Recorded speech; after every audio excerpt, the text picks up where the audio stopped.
الحمدللہ رب العالمین والصلاة والسلام علی سید المرسلین اما بعد فاعوذ باللہ من الشیطان الرجیم بسم اللہ الرحمن الرحیم رب اشرح لی صدری ویسر لی امری واحلل عقدۃ من لسانی یفقہوا قولی۔ چلتے ہیں سورہ مطففین کی طرف۔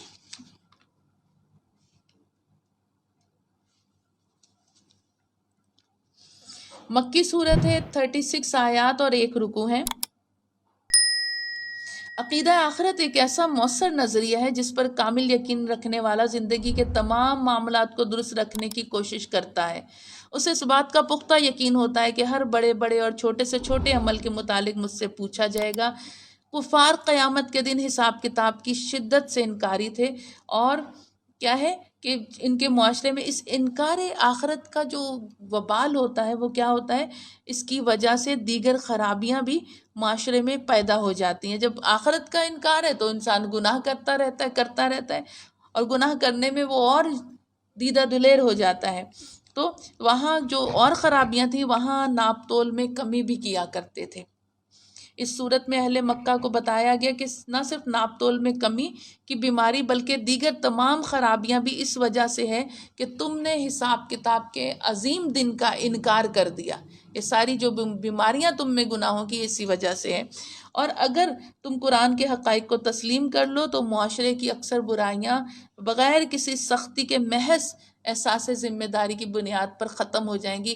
یہی چیز کی ضرورت آج ہمیں ہے کہ اگر ہم اس چیز کا کر لیں کہ جو ہے حساب کتاب کا دن آئے گا اور ہم نے اس میں حاضر ہونا، اس پہ یقین کامل ہو، تو کہا ہے کہ معاشرے کی بے شمار برائیاں بغیر سختی کے ختم ہو جائیں گی۔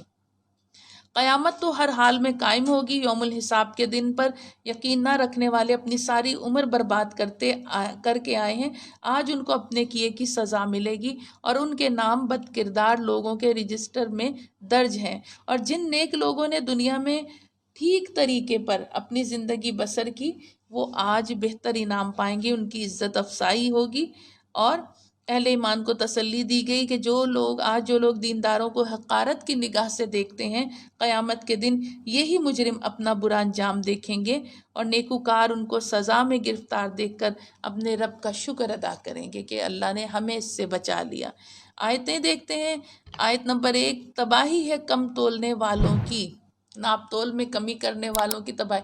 اس سے وہ لوگ عبرت لیں کہ قوم شعیب میں بھی یہ بہت بڑا وبال تھا کہ وہ ناپ تول میں کمی کرتے تھے، اور یہاں بھی مکے میں بھی ایسے لوگ تھے کہ جو ناپ تول میں کمی کرتے تھے۔ وجہ یہی کہ قیامت آخرت کا انکار، آخرت میں اٹھائے جانے کا انکار۔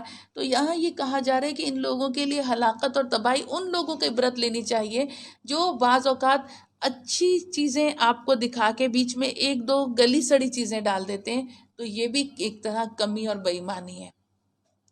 اسی طرح بسا اوقات کانٹے کے نیچے یا کانٹے میں یا اس ترازو میں کچھ ایسی گڑبڑ، ڈیجیٹل جو ہوتا ہے اس پہ بھی ایسی گڑبڑ کری ہوتی ہے کہ وہ وزن دکھاتا زیادہ ہے لیکن ہوتا کم ہے۔ تو یہ سب اسی زمرے میں آ رہے ہیں۔ پھر کہا کہ جب ناپ لیا اوروں سے تو پورا لیا۔ اب کیا ہے، کہتے ہیں ایک شخص ایسا تھا مکے میں کہ جو اوروں سے ناپ لیتا تھا تو پورا لیتا تھا۔ اس نے لینے کے لیے باٹ اور رکھے تھے، وزن اور رکھا تھا، اور دینے کے لیے باٹ جو تھے ہلکے رکھے تھے، وہ ہلکا دیتا تھا۔ تو کہا کہ ناپ جب کر لیا اوروں سے تو پورا لیا۔ آیت نمبر 3، اور جب ناپا ان کے لیے تو کمی کر دیتے ہیں، پھر لوگوں کو کم ناپ میں دیتے ہیں۔ آیت نمبر 7، کیوں نہیں بے شک بدکاروں کا نامہ اعمال یقیناً سجین میں ہے۔ یہ بات یہاں آ رہی ہے، سجین، جو بدکار ہیں، گنہگار ہیں، ان کی روحیں اور ان کے نامہ اعمال سجین، زمین کے نیچے تحت الثری میں ہے، سجین میں ہے۔ اور آیت نمبر اس کا ذکر کیا گیا کہ سجین کیا ہے، اس کا وہ سارا ذکر کرنے کے بعد اب جو آگے ذکر کیا جا رہا ہے کہ تمہیں کیا معلوم کہ سجین کیا ہے، وہ ایک لکھا ہوا ہے۔ اور پھر اس کے بعد اب علیین کا ذکر آ رہا ہے کہ آیت نمبر 18 میں، اور کیوں نہیں بے شک نیکوکاروں کا نامہ اعمال یقیناً علیین میں ہوگا۔ یہ ایک ایسی جگہ ہے جہاں نیکوکاروں کے آسمانوں پر ہے، نامہ اعمال رکھے جائیں گے اور ان کی ارواح ہوں گی، تو ان کا علیین میں ہوگا۔ اب ان کے انعامات کا ذکر کرنے کے بعد آخر میں جو آیت نمبر 35 میں آ رہا ہے کہ اس میں کیا ہے، یسقون من رحیق مختوم، نتھری شراب پلائے جائیں گے، یعنی پاکیزہ شراب پلائے جائیں گے جو مہر کی ہوئی رکھی ہے. مختوم، ختمہ، مہر. یہ مہر کیوں؟ سیل بند. ایک بوٹل پانی کی ہم نے اٹھائی، وہ سیل بند ہے، ہمیں تسلی ہوگی اس کو کسی اور نے نہیں پیا. تو وہ بھی جو مختوم ہوگی، سیل بند، یعنی اس سے آپ کی ہوگی، آپ کا حق ہوگا، کسی اور نے اس سے پیا نہیں ہوگا، اس لیے وہ سیل بند ہوگی. وآخر الدعوانا ان الحمد للہ رب العالمین وصدق اللہ العظیم.